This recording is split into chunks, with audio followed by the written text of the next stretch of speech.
It's been 5 years since a comet hit Earth and wiped out over 75% of the global population. Fragments of the comet are still in the atmosphere. The air is polluted. Residual radiation lingers, and earthquakes and electromagnetic storms have become the norm. Humans have no choice but to keep living in bunkers. John lives with his family in a bunker in Greenland. He works as an engineer, but also a scout, which means he gets to put on a hazmat suit and occasionally leave the bunker to check on the state of the world. One day, he notices that another fissure has opened on the ground and realizes they're getting bigger. Then John goes to the beach and discovers a bunch of lifeboats together with a crashed ship. First, he checks every lifeboat, but doesn't find anything useful in any of them. Then he enters the ship through a hole and finds some useful tools that he takes with him. Further inside, he finds the dead bodies of the whole crew. In a drawer, there's a notebook with a beautiful flower that he takes. At that moment, someone from the bunker warns him on the radio that there's a storm coming. John begins running as fast as possible as the electromagnetic storm approaches him from behind at alarming speed. Thankfully, John manages to jump over the gate and enter the bunker just in time to close it again before the storm strikes. After the team decontaminates him, John sits in shock as he processes how close he was to death. He decides to see his therapist and shares how weird the current state of the world makes him feel. The therapist explains that everyone is going through trauma and pretending they aren't. So, he advises John to stop pretending and be more open with his family. Meanwhile, John's wife, Allison, is a meeting with the other bunker leaders who are worried about running out of resources. While Allison gets a note telling her that John returned safely, Dr. Amina shares some information that she's gathered with scientists from other bunkers regarding the crater left by the comet. The size and shape of the crater prevent radioactive storms from forming near it, and its depth keeps polluted air from getting in. This could potentially make it a safe area to live in. However, Adam reminds her that the crater is in southern France and there's a civil war across Europe. Suddenly, an earthquake makes the whole bunker shake, but everyone simply waits until it's over and continues with their lives. Allison reminds everyone that they've received a distress signal from outside. Adam replies that they don't have the resources to bring in more refugees, not to mention the risk of diseases, so he wants to drop the subject. However, Allison reminds him that every decision must be voted for. Hands are raised and most of the group is on Allison's side, so they agree to send out a snowcat tomorrow. Later, while John is busy fixing the pipes in the bunker, his son Nathan is found outside by Allison, who angrily scolds him and reminds him of how badly John coughs every night as a result of his scouting. During dinner, John gives Allison the flower he found on the ship. Then, she makes Nathan confess that he went outside, and John gets angry, scolding him until Nathan leaves the table. The couple then decides to dance, although Allison is worried to hear John cough again. The next day, John finds some cracks on the bunker walls. Meanwhile, the snowcat goes out and rescues a bunch of survivors. On their way back, the team calls the bunker to ask for permission for a second trip since they had to leave people behind because they didn't have enough room for everyone on the snowcat. At that moment, another earthquake hits the area and they lose connection with the snowcat. Suddenly, various spots in the ceiling begin to collapse in multiple rooms, trapping and injuring several people. Some rubble hits John in the head, but a friend comes to help him out of the quarter. The alarm goes off as the bunker is shaken again. John rushes to the office to rescue Allison, who was hit by the rubble. He helps her stand up, and together they go looking for their son. They find him in his room with a mask on, but he still has trouble breathing. John tells his family to pack as much as possible while he goes looking for more masks so they can leave. People are panicking and running all over the bunker,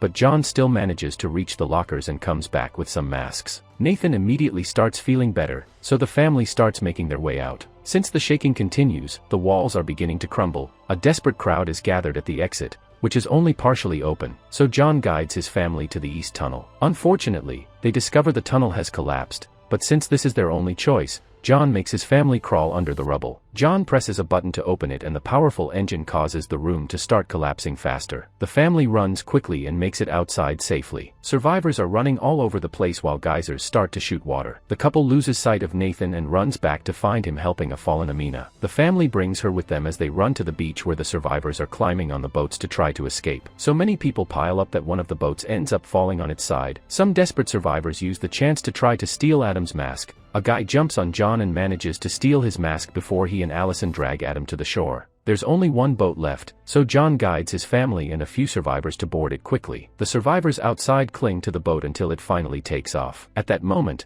a huge wave appears and hits the beach, killing all the survivors who couldn't escape. John's boat is thrown around by the wave, but luckily, the pilot pushes through and they continue to sail safely. Moments later, John uses a device to confirm that the air quality is good here, so they can take off their masks. Then, the group discusses where to go, and since Iceland is gone, they agree their closest destination is England. A few hours later, the boat stops working. John takes a look at the engine and manages to fix it so they can keep going. When night falls, Nathan is happy to finally see the stars. A few days later, the boat stops again because it's out of gas. The group has no choice but to ration the food and let the sea take them somewhere. After a long wait, the boat finally reaches land. The group looks outside and is surprised to discover they're in Liverpool. John uses his device to confirm the air is clean and says they should find shelter, but when they look down, they notice that part of the area is flooded. John takes an oar and starts rowing until the boat finally hits a dry road. The group gets off the boat and notices that the town looks abandoned. They see a few people down the street, so they follow them until they find a humble settlement where the locals try their best to survive. John notices that many of them look sick, so they won't live for long out here. John's group hears screaming and follows it until they find a crowd protesting outside a bunker protected by armed soldiers. Adam rushes to the gate and explains that his people are the governing officials from Greenland Station, so he requests emergency asylum. The soldiers ask for their badges, but only Allison has hers, so she's the only one allowed to enter. Adam starts arguing with the soldiers while the crowd grows more agitated and a soldier ends up shooting Adam to kill him. When a random survivor tries to get in, he's shot as well. The soldiers close the gate as an alarm starts wailing. At that moment, a storm appears in the sky and the crowd runs away in panic. Amina and John's family run to stop a van and ask Obi to take them to London. Obi wants payment, so he lets them get in his van. After taking John's watch, the vehicle speeds out of town and avoids the storm just in time. Allison hugs Nathan to comfort him while Amina grieves for Adam. Obi explains that people are desperate and will kill for food. A few hours later, the van stops in the middle of the forest for a break. Obi smokes a cigarette and shares that he came to England from Nigeria 12 years ago, but he doesn't regret it. John asks him if he knows anything about the state of France, but Obi says that the area is too dangerous and thinks that the crater story is fake. Suddenly, they hear some rumbling and discover that several comet fragments are falling from the sky. Everyone rushes to hold onto a tree right before the fragments fly above them, destroying the top of the plants. The resulting wind is very strong, but the group manages to hold tightly to avoid being blown away. Obi says his van is all he has and runs to try to retrieve it. However, the fragments start crashing on the ground and one of them kills Obi, also destroying the van in the process. Once the fragment shower is over, Amina and the family gather their bags and every useful item they can find in the van and continue their trip on foot. Eventually, they arrive in London and knock on the door of a very big building. A hole opens and Mackenzie points a gun at them, but she immediately puts it down when she sees her old friends and lets them in. Then she shows them around, revealing that this building is a retirement home, so all the survivors living here are elderly people. Mackenzie explains she managed to seal off this wing and the generator keeps the air filtration system going. The group gets to relax with some food and drinks for dinner. John asks about the crater,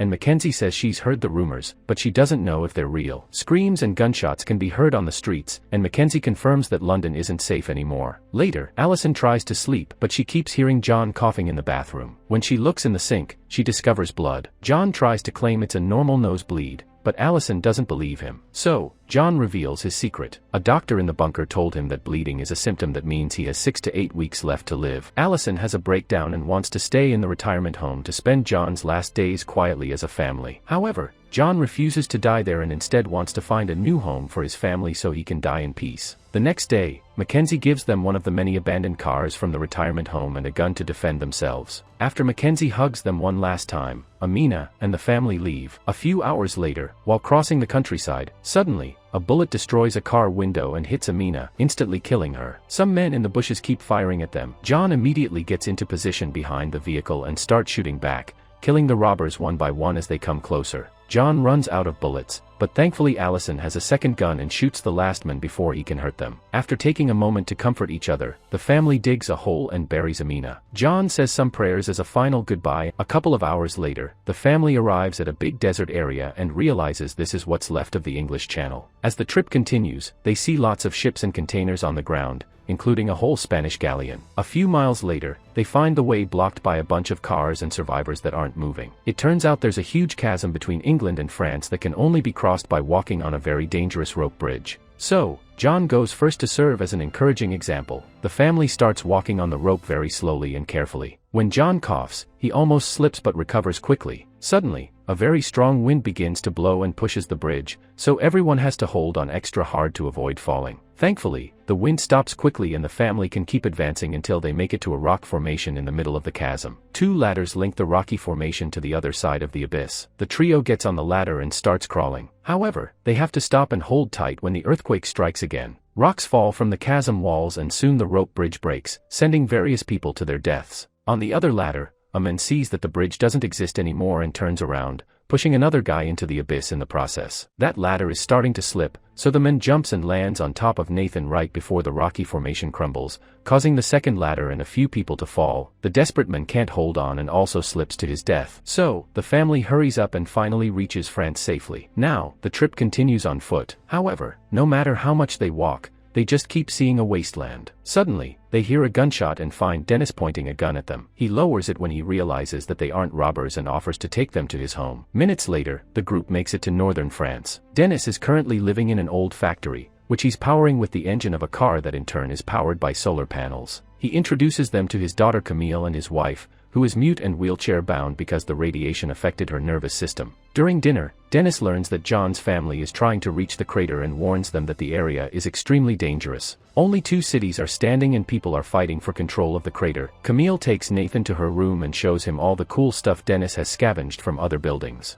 In return, Nathan shows her his star sheet. The next morning, Dennis gives John a map and points at the least dangerous path. He also shares the name of a friend in the army and gives John an old photo so they can prove they know him, which hopefully will get them help. Suddenly, Dennis starts crying as he asks John to take Camille with them. He wishes he could take her to the crater himself, but he must take care of his wife. John hesitates, but Allison agrees. Afterward, Camille shares a tearful goodbye with her parents and leaves with John's family and Dennis' van. After a few hours of driving, Allison notices that the teens are in a bad mood and decides to stop so they can take a break. Suddenly, some vehicles appear on the road and a bunch of soldiers surround them. Camille mentions the name of her father's military friend and convinces the soldiers to help them cross the area. By nighttime, the group reaches a war zone where the army is fighting insurgents. A soldier guides them behind the line so they can sneak through the forest without being seen. They have to stop moving when something explodes near them, but then they keep going and cross a wire fence to reach a more dangerous area. Now they have to run as fast as possible to avoid the bullets and explosions happening around them. Soldiers are dying all over the place and the family even watches a man catch on fire. Their guide calls the bunker to inform them that he has civilians and his teammates tell him to keep moving while they provide cover. The group continues to advance and finally reaches the trenches where John almost collapses as he coughs. As they walk through the trench, the family has to dodge many bodies and see more soldiers being shot. Eventually, they reach a ladder and their guide sends them out into the forest,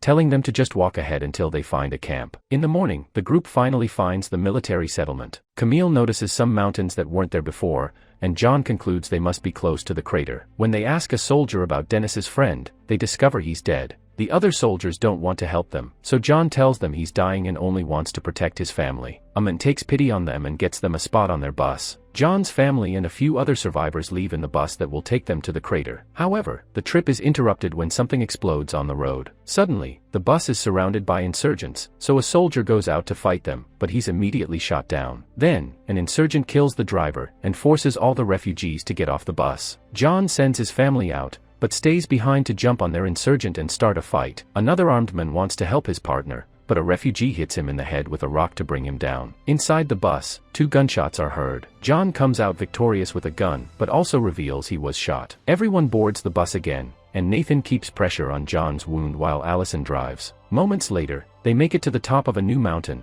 and the family helps John walk until they find the crater. The rumors turn out to be true. The crater is a beautiful place with fertile land and no contamination, perfect to start rebuilding. At that moment, John collapses, and his family surrounds him to say a final goodbye before he dies. Everyone cries while Nathan repeats his father's prayers. This is the end of movie Greenland Migration. Thank you guys for watching. Don't forget to like and subscribe for more amazing movie recaps.